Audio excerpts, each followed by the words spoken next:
Assalamualaikum warahmatullahi wabarakatuh. Perkenalkan, nama saya Ramses Sutagol SMH. Saya salah satu dosen pengajar di Stikip Rokania, salah satu penggampu mata kuliah pendidikan kewarganegaraan. Dalam hal ini, pendidikan kewarganegaraan tentu memberikan sebuah kontribusi bagi setiap mahasiswa dalam mengikuti mata kuliah ini. Salah satunya ialah menjadikan mahasiswa bertakwa kepada Tuhan Yang Maha Esa dan dapat menunjukkan sikap religius. Kemudian dapat meningkatkan, menjunjung tinggi nilai-nilai kemanusiaan dalam menjalankan berdasarkan agama dan etika moral, dan berkontribusi dalam peningkatan mutu kehidupan bermasyarakat, bernegara, berbangsa, dan kemajuan peradaban berdasarkan Pancasila. Dan bisa berperan sebagai warga negara dan ikut serta memiliki rasa nasionalisme serta rasa bertanggung jawab pada negara dan bangsa. Tentu ini memberikan sebuah kontribusi besar bagi setiap mahasiswa yang nanti akan mempelajari pendidikan kewarganegaraan. Salam sehat, sampai jumpa dalam mengikuti kegiatan pembelajaran di pendidikan kewarganegaraan. Terima kasih. Sebelum pendidikan kewarganegaraan ini kita laksanakan untuk mata kuliahnya, tentu ada beberapa hal yang perlu saya sampaikan dalam materi pendidikan kewarganegaraan ini.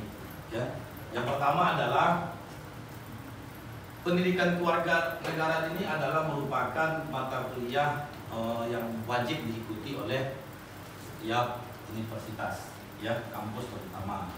Karena kalau kita berbicara pendidikan kewarganegaraan, sebenarnya ini adalah bahasa yang selalu kita dengar, ya, selalu kita dengar, kemudian selalu kita pelajari ketika kita masih duduk di bangku sekolah dasar, kemudian menengah pertama dan menengah ke atas. Sebelum kita laksanakan mulai dari pembelajaran ini, ya, saya adalah mata kuliah pendidikan kewarganegaraan dengan nama Ramses Sutagol SMH. Ya, ini DN 1006048901. S1 saya, ya, itu hukum di Universitas Lanjang Kuning dengan jurusan Hukum Tata Negara. S2 saya lagi lanjut itu di kemarin itu di Universitas Islam Riau, dan sekarang yang lanjut S3. Dan insya Allah sekarang lanjut S3. Baik, sebelum kita memulai ke mata kuliah pendidikan kewarganegaraan, ya, saya ingin bertanya seperti ini, ya. Pendidikan, kira-kira menurut rekan-rekan semuanya, ya, yang disebut dengan pendidikan itu seperti apa?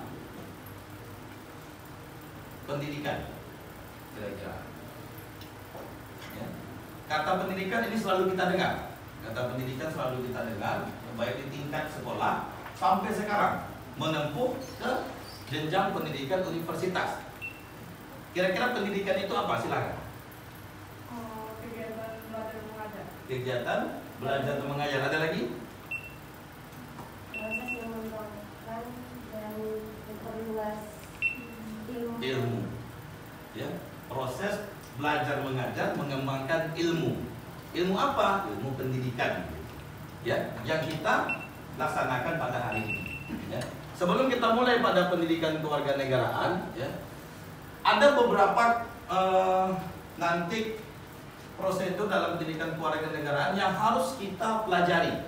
Yang pertama yaitu hakikat dan pentingnya pendidikan kewarganegaraan, kemudian identitas nasional, integritas nasional, konstitusi dalam kehidupan berbangsa negara di Indonesia, kemudian kewajiban dan hak negara dan warga negara, demokrasi yang bersumber dari Pancasila, penegakan hukum yang berkeadilan, wawasan Nusantara, ketahanan nasional dan bela negara, project citizen untuk mata kuliah pendidikan kewarganegaraan.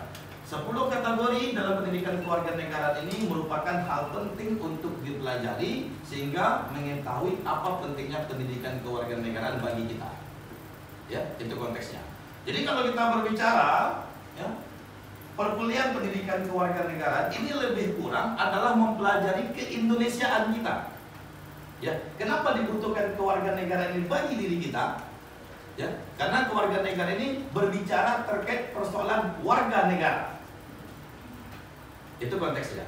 Pertanyaannya, siapa itu warga negara? Apakah disebut dengan warga negara? Disebut dengan warga negara? Ya. Itu dia. Kita itu disebut sebagai warga negara. Ya.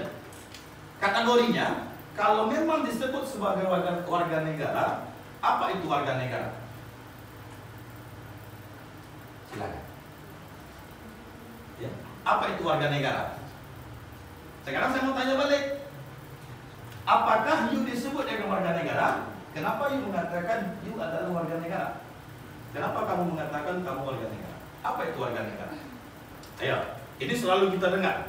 Karena kita belajar terkait persoalan pendidikan kewarganegaraan. Kewarganegaraan berbicara warga negara. Siapa itu warga negara? Adalah kita. Pertanyaannya, apa itu warga negara? Siapa itu warga negara? Kita. Apa itu warga negara? Silakan. Warga negara adalah orang yang bertumpu pada suatu. Coba. Ya. Warga negara adalah ya seseorang yang ditentukan dengan undang-undang. Itu dia. Tentu ditentukan dengan undang-undang ini terbagi dengan kualifikasi yang telah ditentukan pada undang-undang tersebut. Apa itu? Orang yang lahir di negara tersebut itu termasuk warga negara. Maka nanti kita akan mempelajari sampai ke sana. Ya. Kita selalu berbicara kita adalah warga negara, tapi kita tidak mengetahui apa itu warga negara. Ini jadi persoalan nanti ke depannya kan? Ya, konteksnya di situ. Jadi kita harus memahami sampai ke sana terlebih dahulu. Ya, makanya hakikat dan pentingnya pendidikan kewarganegaraan untuk mengetahui bagaimana ya, terhadap keindonesiaan yang hari ini yang akan kita laksanakan. Ya, untuk langkah ke depannya. Baik, kita lanjut. Pertama, kalau kita berbicara warga negara, ya, kalau kita berbicara negara, slide pertama, ya, negara. Negara itu apa sebenarnya? Jadi kita berbicara warga negara yang telah ditentukan.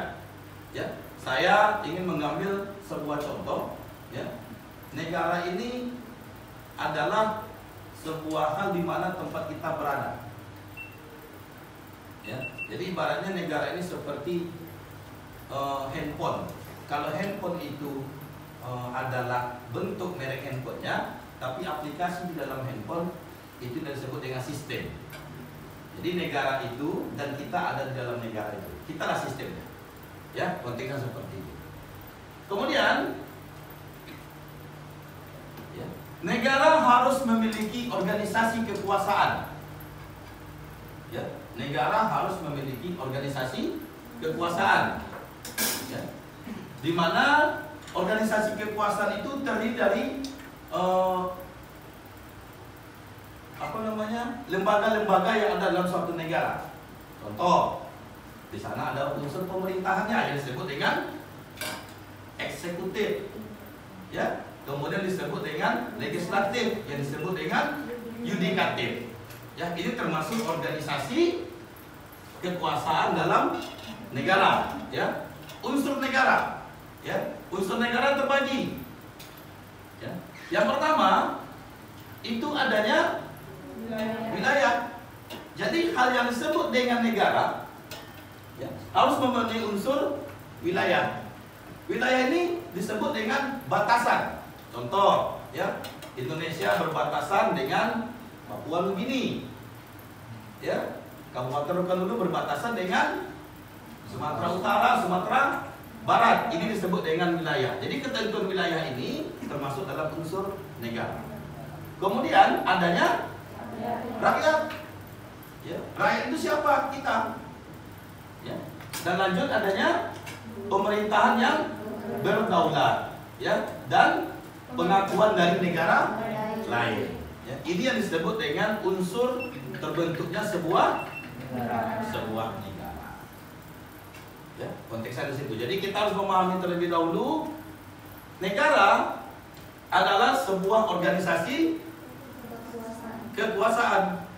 Ya, di mana organisasi kekuasaan ini negara ya terdapat berbagai unsur di dalamnya. Adanya wilayah, kemudian adanya rakyat, adanya pemerintah yang berdaulat dan pengakuan dari negara lain. Ya.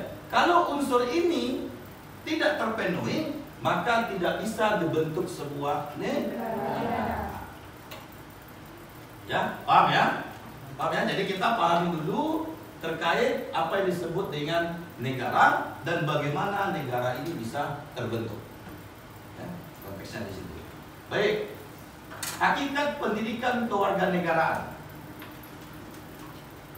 Kalau kita belajar tentang pendidikan kewarganegaraan, ya, tadi saya katakan bahwa pada dasarnya adalah belajar tentang keindonesiaan. Ya, keindonesiaan. Belajar untuk menjadi manusia yang berkepribadian Indonesia. Ya, kemudian membangun rasa kebangsaan dan mencintai tanah air Indonesia. Ini dia konteksnya. Bagaimana berkepribadian Indonesia dan membangun rasa kebangsaan dan mencintai tanah air Indonesia? Maka kita butuh belajar dalam pendidikan kewarganegaraan. Ya. Kemudian, oleh karena itu, seseorang sarjana atau profesional sebagai bagian dari masyarakat Indonesia yang terdidik perlu memahami tentang keindonesiaan, memiliki kepribadian Indonesia, memiliki rasa kebangsaan Indonesia dan mencintai tanah air Indonesia. Dengan demikian, ia menjadi warga negara yang baik dan terdidik, ya, smart and good citizen dalam kehidupan bermasyarakat, bangsa dan negara yang demokratis. Ya, demokratis maksudnya semua kita berhak untuk menyampaikan pendapat. Kita adalah negara demokrasi. Ya, negara demokrasi, setiap orang berhak untuk menyampaikan pendapat selagi memang pendapat tersebut sesuai dengan peraturan perundang-undangan yang berlaku. Ya, konteksnya di situ. Hakikat pendidikan kewarganegaraan. Ya. Mengapa pendidikan kewarganegaraan ini menjadi kriteria bagi pengembangan kemampuan? Ya. Ini selalu menjadi persoalan setiap kita. Ya. Mengapa pendidikan kewarganegaraan menjadi kriteria bagi pengembangan kemampuan? Yang pertama, dapat menelusuri konsep dan urgensi pendidikan kewarganegaraan. Yang kedua, menggali sumber historis. Historis ini adalah sejarah. Kemudian sosiologis. Ya, sosiologis ini adalah dampak kepada sosialnya. Jadi kalau konteks saya dengan orang itu namanya sosiologis. Ya, beda dengan normatif. Ya, kalau normatif berarti perbandingan antara sebuah aturan, aturan satu dan aturan yang satu lagi, ini namanya normatif. Ya. Kemudian secara politis tentang pendidikan kewarganegaraan di Indonesia. Lanjut, membangun argumen tentang dinamika dan tantangan pendidikan kewarganegaraan. 4. Merangkum tentang hakikat dan pentingnya pendidikan kewarganegaraan. Jadi, mengapa pendidikan kewarganegaraan menjadi kriteria bagi pengembangan kemampuan? 4 poin ini menjadi hal yang utama yang harus diketahui. Ya, konteksnya situ. 4 poin yang di depan yang saya sampaikan. Lanjut. Siapakah warga negara? Ini tadi yang telah saya sebutkan di awal. Ya. Siapakah warga negara? Warga negara tentu dapat disebut, ya, kita sebagai warga negara dapat disebut di dalam Undang-Undang Nomor 12 Tahun 2006 tentang kewarganegaraan. Ya. Apa bunyinya? Nanti banyak. Ya, ketentuan tersebut banyak. Pada pasal 1 ayat 1 itu banyak ketentuannya. Nanti silakan bisa dilihat, ya, di buku masing-masing. Ya. Siapakah warga negara? Adalah yang disebut di dalam Undang-Undang Nomor 12 Tahun 2006. Salah satunya yang saya katakan tadi di Undang-Undang Nomor 12 Tahun 2006 ini, ya, kewarganegaraan adalah orang yang lahir, ya, di suatu negara tersebut. Kita kalau lahir di negara Indonesia kita disebut warga negara. Ya, itu dia. Kualifikasi ini ada pada Undang-Undang Nomor 12 Tahun 2006. Kemudian, ya, pendidikan kewarganegaraan. Ya.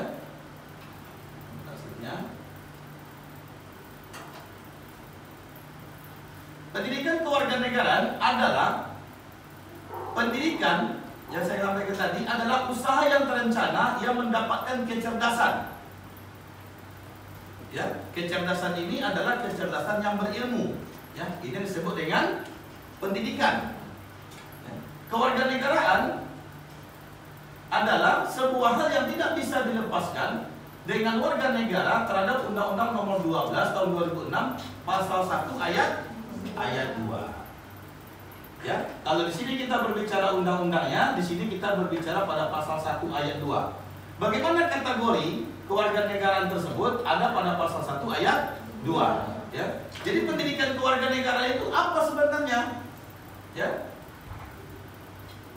Adalah pendidikan kewarganegaraan sebuah program pendidikan. Sebuah program pendidikan yang berintikan demokrasi politik yang diperluas dengan sumber-sumber pengetahuan lainnya, ya, atau ilmu-ilmu bidang lainnya. Pengaruh-pengaruh positif dari pendidikan sekolah, masyarakat, dan orang tua yang kesemuanya itu diproses guna melatih para siswa untuk berpikir kritis, analitis, bersikap dan bertindak demokratis dalam mempersiapkan hidup demokrasi yang berdasarkan Pancasila dan Undang-Undang Dasar 1945.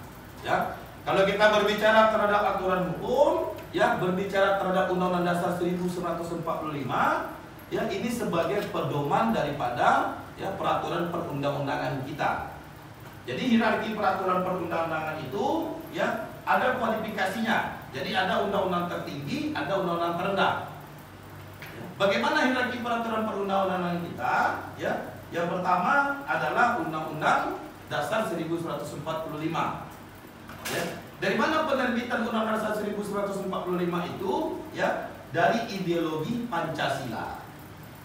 Ya, 5 sila yang terdapat pada Pancasila kita. Itu konteksnya. Ya, hierarki peraturan perundang-undangannya. Ya, kita lanjut. Ya, belajar pendidikan kewarganegaraan. Apa pentingnya? Apa pentingnya? Apakah Anda yakin bahwa setiap negara memiliki pendidikan kewarganegaraan? Saya ingin tanya dulu. Belajar pendidikan kewarganegaraan, kalau menurut kamu apa pentingnya? Tadi kita sudah sampaikan di awal. Ya, kita ingin mereview kembali. Kamu sekarang lagi belajar pendidikan kewarganegaraan. Menurut kamu apa pentingnya? Silakan. Ada yang bisa jelaskan? Silakan.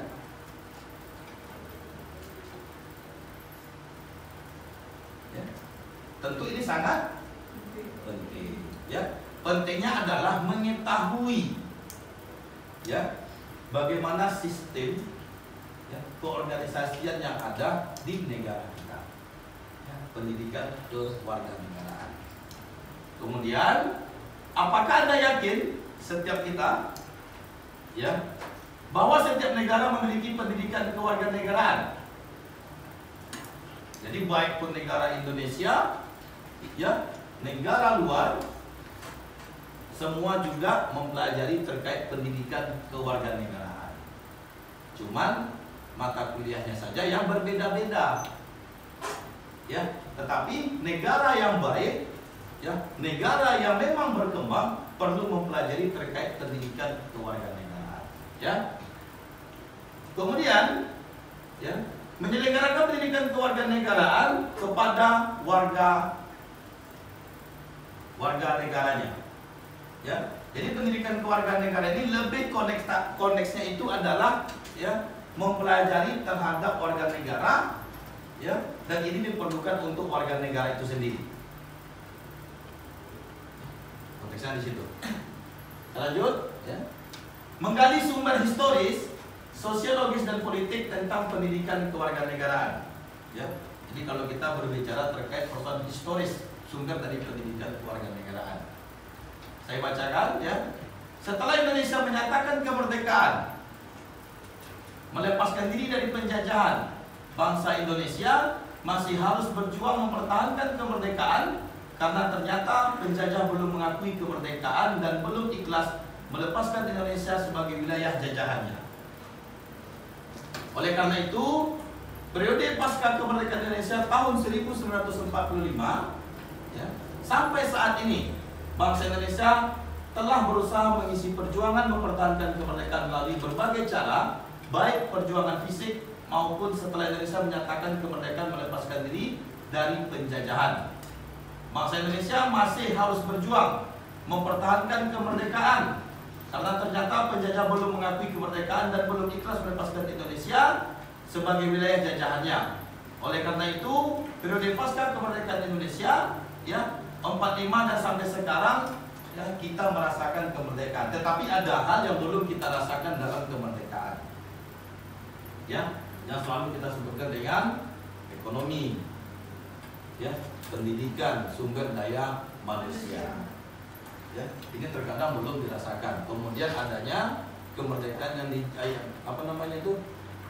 pasca yang terjadi hari ini adalah korupsi.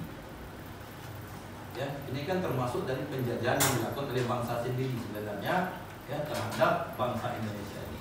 Ya. Kemudian ini yang saya katakan yang menjadi persoalan sekarang. Ya, yang menjadi persoalan sekarang, persoalan hari ini adalah ya, dahulu musuh itu jelas. Jadi kalau zaman penjajahan itu ketika ada musuh itu jelas dia, berarti ada lawan kan? Ya. Kalau sekarang penjajah yang tidak memberikan ruang untuk mendapatkan keadilan, ya, kemanusiaan yang sama bagi warga negara, kini musuh bukan dari luar. Musuh bukan dari luar, melainkan dari negara sendiri. Ya, ini yang menjadi persoalan hari ini. Jadi seolah-olah kita menyatakan bebas dari penjajahan, tapi kita masih merasakan terjajah oleh negara sendiri. Ya. Dari mana kita bisa mendapatkan hal demikian? Adanya korupsi yang merajalela. Ya. Kita lihat contoh kasus hari ini yang terjadi. Banyak korupsi yang terjadi oleh pejabat-pejabat yang ada di Indonesia. Ya. Kemudian tidak adanya ketidakadilan, terjadinya pelanggaran hak asasi manusia, ya, banyaknya kemiskinan dan ketidakmerataan ekonomi, kemudian penyalahgunaan kekuasaan, tidak menghormati harkat dan martabat orang lain, suap menyuap dan lain-lain. Inilah yang terjadi hal-hal penjajahan yang ada di negara sendiri. Ya. Makanya guna kita belajar pendidikan kewarganegaraan supaya tidak terjadi hal-hal yang demikian. Ya, oke. Kalau kita berbicara lanjut, ya, urgensi integritas nasional sebagai salah satu parameter persatuan dan kesatuan bangsa, ya, itu konteksnya. Sebelum kita masuk ke sini ada pertanyaan, silakan, silakan, bebas. Yang mau bertanya, silakan. Ada pertanyaan? Tidak ada? Ya. Kita masuk. Selanjutnya adalah ya, urgensi integritas nasional sebagai salah satu parameter persatuan dan kesatuan bangsa. Ya. Oke. Integrasi berarti memberi tempat dalam suatu keseluruhan.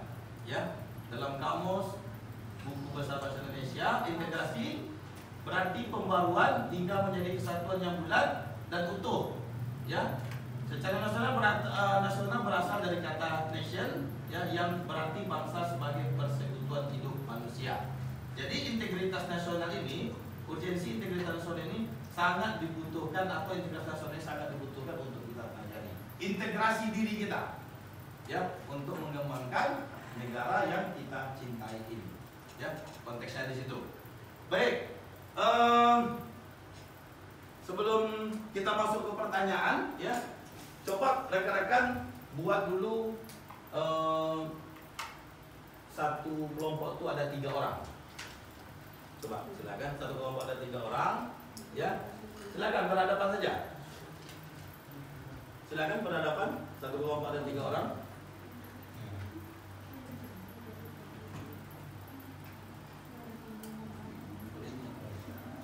Silakan. Satu kelompok silakan ada 3 orang. Kan bisa nih diinikan saja. Saling berhadapan begitu.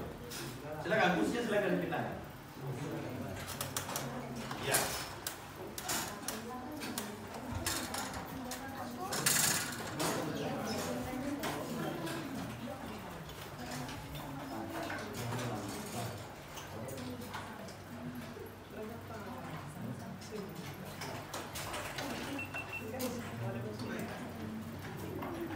Pertanyaan pertama, silakan. Ya, silakan. Untuk dicatat terlebih dahulu.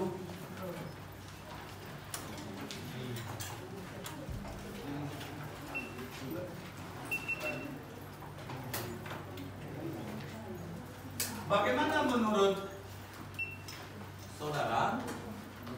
Ya.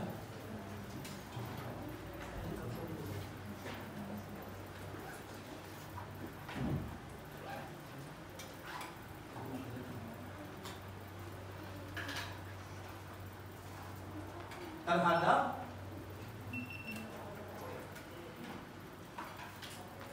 pentingnya pendidikan kewarganegaraan di Indonesia.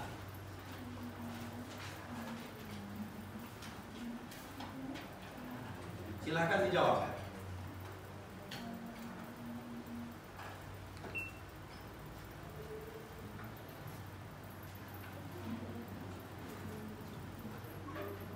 Silakan dijawab.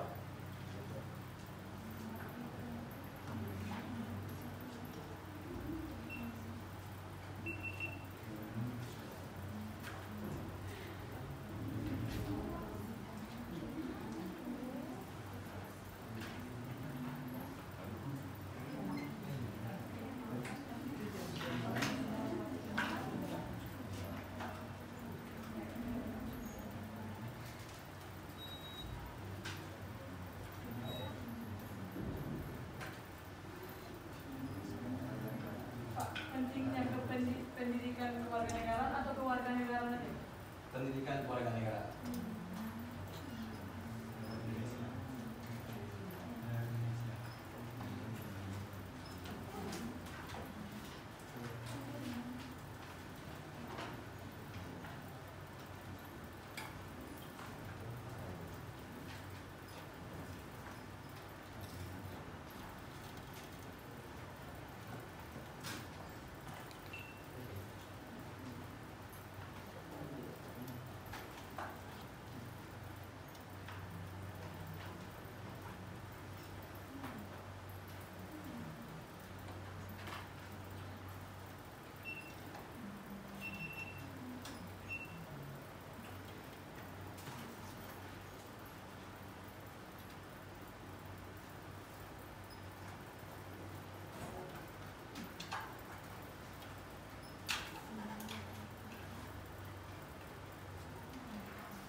Baik, sudah siap? Coba langsung dijawab kamu. Silakan. Silakan.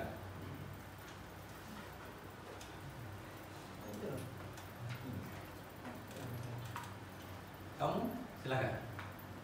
Ya.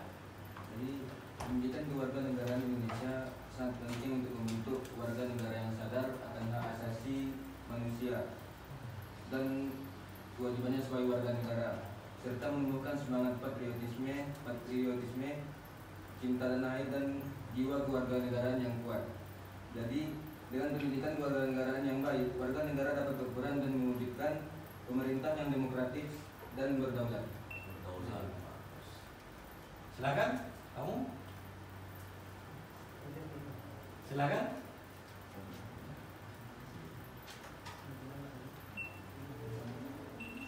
Kamu? Nih, silakan. Gimana? Ada yang bisa jawab lagi? Silakan. Negara demokratis dan berdaulat. Ya, baik. Coba perhatikan semuanya ke depan, ya. Nggak apa sambil santai saja, ya.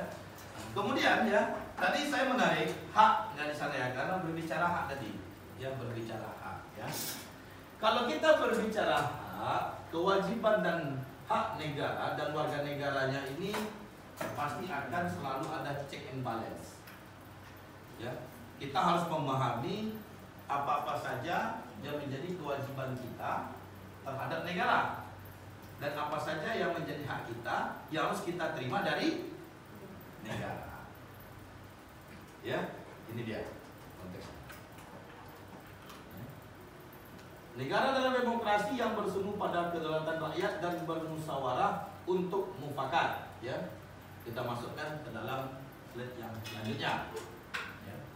Hak adalah kuasa untuk menerima atau melakukan sesuatu yang semestinya diterima. Jadi kita semua yang ada di sini harus memahami apa-apa saja hak yang kita terima dari negara. Tetapi jangan hak saja yang harus kita bisa terima, tetapi kita juga harus memahami apa yang menjadi kewajiban begitu. Terkadang kita selalu merasa lupa, selalu meminta hak, lupa akan kewajiban. Ya, itu dia. Dilakukan oleh pihak tertentu dan tidak dapat oleh pihak lain manapun juga yang pada prinsipnya dapat dituntut secara paksa olehnya.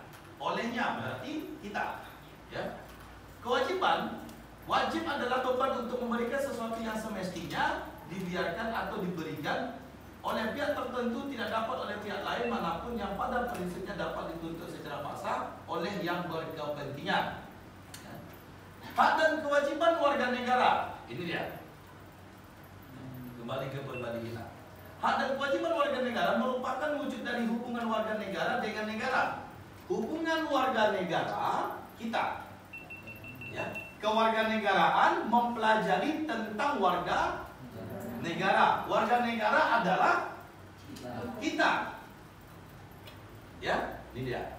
Hubungan warga negara dengan negara, berarti hubungan kita dengan negara itu harus ada.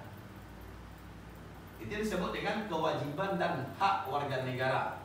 Ya, konteksnya di situ. Ya. Apa salah satu contoh kewajiban kita terhadap negara? Coba. Apa? Kewajiban. Kalau berbicara terhadap pemungutan suara itu tidak berbicara kewajiban, kan? Ada orang yang mau, ada tidak.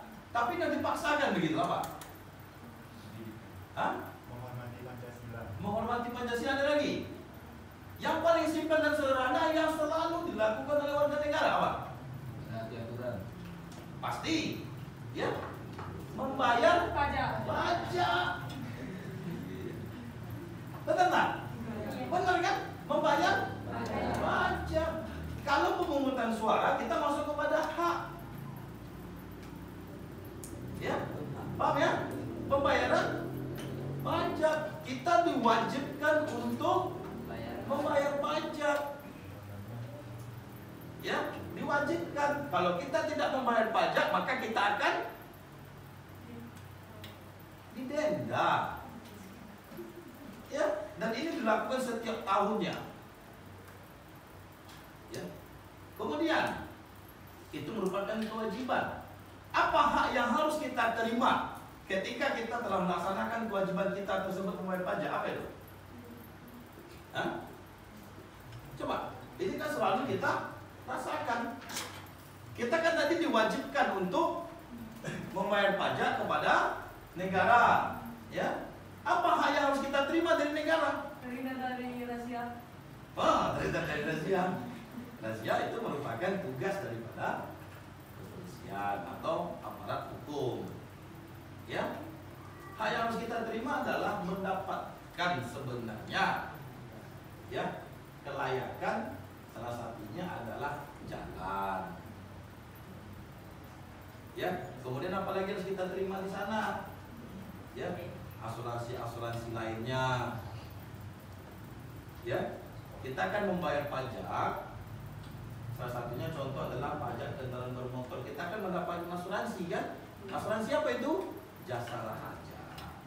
Makanya di sana ditentukan ya dalam kualifikasinya, kalau tabrakan, luka ringan mendapatkan bantuan 20 juta. Kalau meninggal dunia 50 juta. Itu dia. Itu hak yang harus kita terima. Karena kewajiban telah kita laksanakan. Jadi seorang warga negara harus memahami terlebih dahulu apa yang menjadi kewajiban utamanya begitu. Baru dia berbicara terhadap hak yang terimanya. Ya, konteksnya di situ. Ya. Hak dan kewajiban bersifat timbal balik. Ya, kalau bahasanya adalah check and balance, harus ada balance-nya. Ya, timbal balik.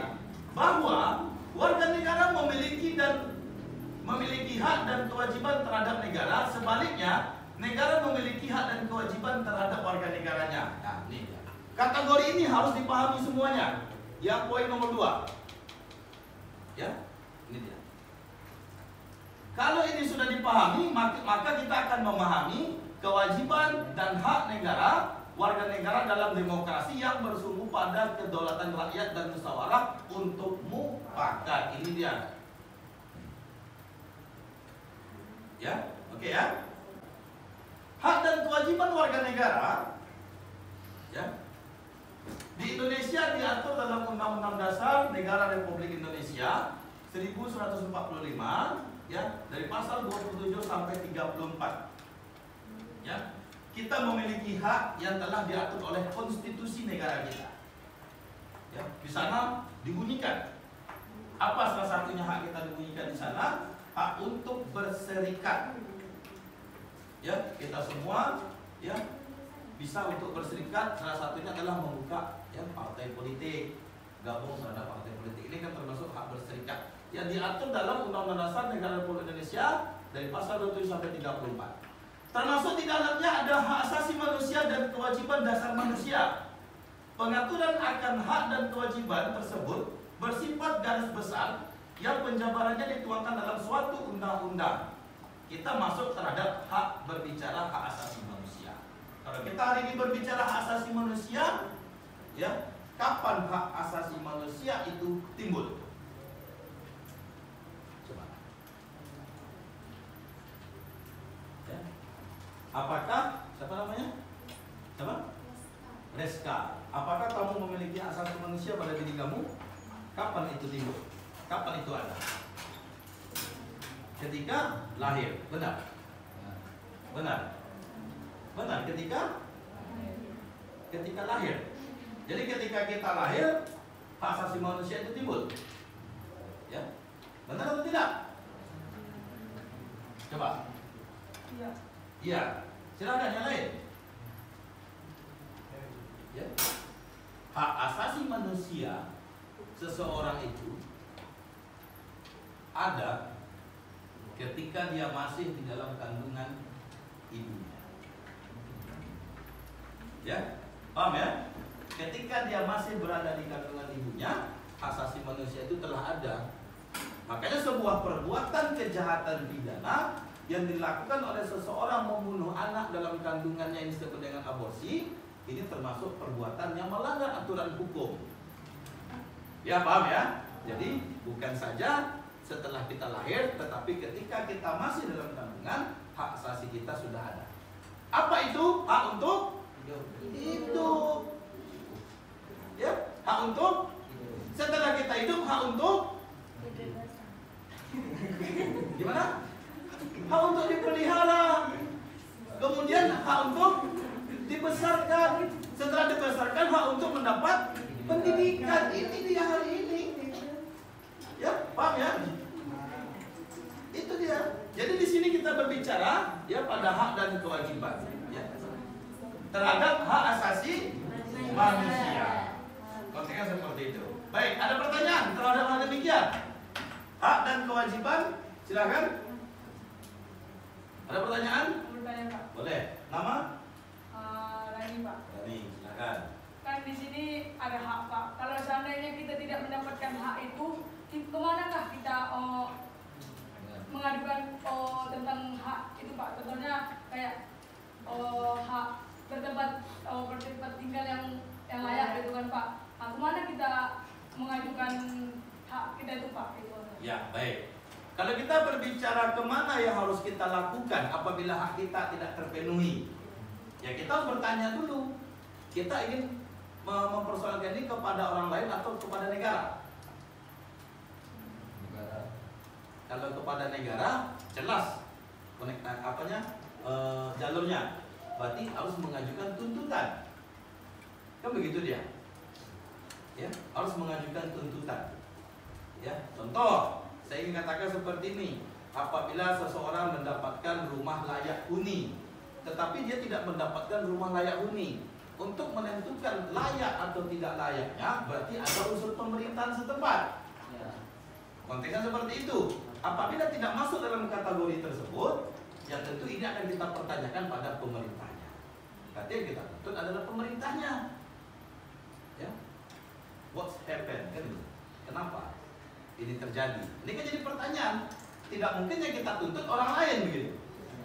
Paham ya? Ya, jadi harus jelas jalurnya di mana tuntutan hak yang harus kita terima tersebut. Ya, yang seharusnya di sini, ya berarti kita harus menuntutnya di sini. Ya, paham ya? Ada lagi? Silakan. Pertanyaan? Baik, kita lanjut. Ya. Sekalipun kita berbicara tentang aspek kewajiban hak asasi manusia yang jumlahnya lebih sedikit dibandingkan dengan aspek kewajiban asasi manusia, ya, yang jumlahnya lebih sedikit jika dibandingkan dengan aspek asasi manusia sebagaimana tertuang dalam Undang-Undang Dasar Negara Republik Indonesia tahun 1945. Namun secara filosofis, ya, tetap mengidentifikasikan adanya pandangan bangsa Indonesia bahwa asasi tidak dapat berjalan tanpa dibarengi kewajiban asasi. Ya, dalam konteks ini Indonesia menganut paham harmoni antara kewajiban dan hak, ataupun sebaliknya harmoni antara hak dan kewajiban. Harmoni ini maksudnya baik, sejalan ya, harmonis. Ya, itu dia. Hak dan kewajiban negara, warga negara dan negara mengalami dinamika. Ya, terbukti dari adanya perubahan-perubahan dalam rumusan masalah Undang-Undang Dasar 1945 melalui proses amandemen dan juga perubahan undang-undang yang menyertainya. Jadi Undang-Undang Dasar 45 kita ini sudah beberapa kali perubahan amandemen. Ya, yang kita ketahui yang dulu kekuasaan itu dipegang oleh MPR. Sekarang kan kekuasaan kita kan dipegang oleh rakyat, karena sistem negara kita menganut demokrasi. Kalau dulu kan tidak, ya, sebelum perubahan undang-undang, ya, bahwasanya pemilihan presiden itu dilakukan oleh MPR. Kalau sekarang langsung kepada rakyat yang memilihnya. Ini dia, ya, perubahannya. Jadi ada hak dan kewajiban yang harus kita laksanakan di sana, dan ada hak yang harus kita terima. Ya. Jaminan akan hak dan kewajiban warga negara dan negara dengan segala dinamikanya berdampak pada terpenuhinya keseimbangan yang harmonis antara hak dan kewajiban negara dan warga negaranya. Ya, baik, sampai di sini. Silakan pertanyaan. Ada?